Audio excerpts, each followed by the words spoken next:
Hello guys, আজ হলো 13 April 2025। আজ আমাদের ঘরে নিয়ম আছে অনেক রকম পাতা তুলে সেই পাতাগুলি মিক্স করে তিতো খেতে হবে, অনেক রকম তিতো জাতীয় গাছের পাতা নিয়ে। তো গাইস, ভিডিওটা মজা হতে চলেছে, দেখতে থাকো, শুরু থেকে শেষ পর্যন্ত থাকবেন, এটা আমার অনুরোধ রইল। তো দেরি না করে যাওয়া যাক পাতা তোলার জন্য।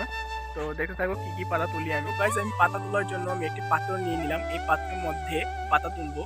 তো গাইস, সবার প্রথমে আমি নিম গাছ তলায় এসে গেলাম নিম পাতা পারবো বলে। তো গাইস, এদিকটায় নিম পাতা রয়েছে, আমি তোমাদেরকে দেখাচ্ছি।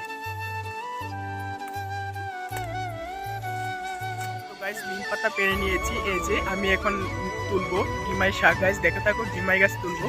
তো ডিমাই গাছটা এই দিকটা পাথারে থাকে, অনেকটা মধ্যে লেগে লেগে থাকে, তো সেটাই তুলবো, দেখে নাও। তো গাইস, এটি হলো ডিমাই শাক, অনেকে চিনেন না, দেখে নেন, চিনে যাবেন। তো গাইস, এই যে হলো ডিমাই শাক, আমি অনেকগুলো তুলে নেব। তো গাইস, ডিমাই শাকের দুটা ভ্যারাইটি থাকে, একটি হলো লাল, আর লালটাই নিতে হয়, আর একটি থাকে পাতা। তো পাতা কালারটা এত ভালো না। তো গাইস, আমি ডিমাই শাক উঠিয়ে নিলাম, এবার আমি পাত্রে ধুয়ে দেবো ডিমাই শাকগুলো। তারপর আমি উঠিয়ে নেব টুনিমুনি পাতা। তো এটাকে অনেকে অনেক নামে চেনে, তো আমাদের এদিকে টুনিমুনি নামেই চিনে। এবার তুলে নেব শিউলি ফুলের পাতা। তো শিউলি ফুলের পাতা তিতো হয়ে থাকে, যেহেতু আজ পিঠা বানাবো তাই শিউলি ফুলের পাতা তুলে নিচ্ছি। তারপর তুলে নেব অলবুড়ি পাতা। তো গাইজ, আমি 3টি অলবুড়ি পাতা নিয়ে নিলাম, অলবুড়ি পাতাটা একটু তিতো হয়ে থাকে, তো এটাও নিয়ে নিলাম। এবার আমি নেব কুলেখাড়া পাতা। তো গাইজ, কুলেখাড়ার শাক বলে এটা, তো এটাই আমি নিয়ে নিলাম কিছুটা। তারপর নিয়ে নেব এক টুকরো কাঁচা হলদি। তো গাইজ, দুটা কচি গরম পাতাও নিয়ে নিলাম। তারপর নিয়ে নিলাম এলাঞ্চা। তো গাইজ, এলাঞ্চা শাক এটাও নিয়ে নিলাম কিছুটা। গাইজ, অনেক রকম পাতা তোলা কমপ্লিট, এই যে। তো কত রকম পাতা তুলেছি, আমি এবার আলাদা আলাদা করে নেব আর দিয়ে একসাথে করে বেটে নেব।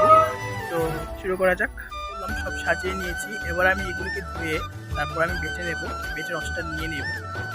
সবগুলো তিতো পাতা ধুয়ে নিয়েছি, এবার আমি বেটে নেব। তো একসাথে একবারে সবগুলো বেটে নেব।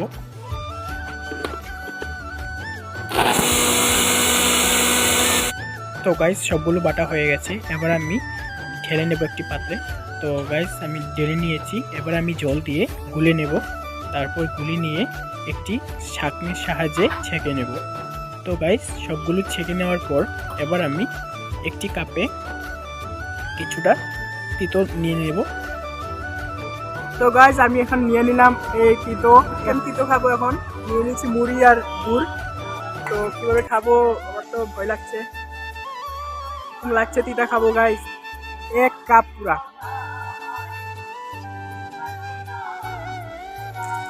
তো গাইস, লগে লগে আমি খাই নিচ্ছি।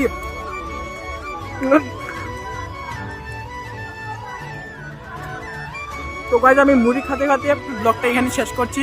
তো আমি মুড়ি খাচ্ছি, তখন বাই। ভিডিওটা ভালো লাগে থাকে একটি লাইক করে দিও আর চ্যানেলটা সাবস্ক্রাইব করে নিয়ে আমার পাশে থাকবেন। আর শুরু থেকে শেষ পর্যন্ত দেখার জন্য অসংখ্য ধন্যবাদ। হচ্ছে নেক্সট একটা ভিডিও নিয়ে। তো আজ এই পর্যন্তই, বাই, থ্যাংকস ফর ওয়াচিং।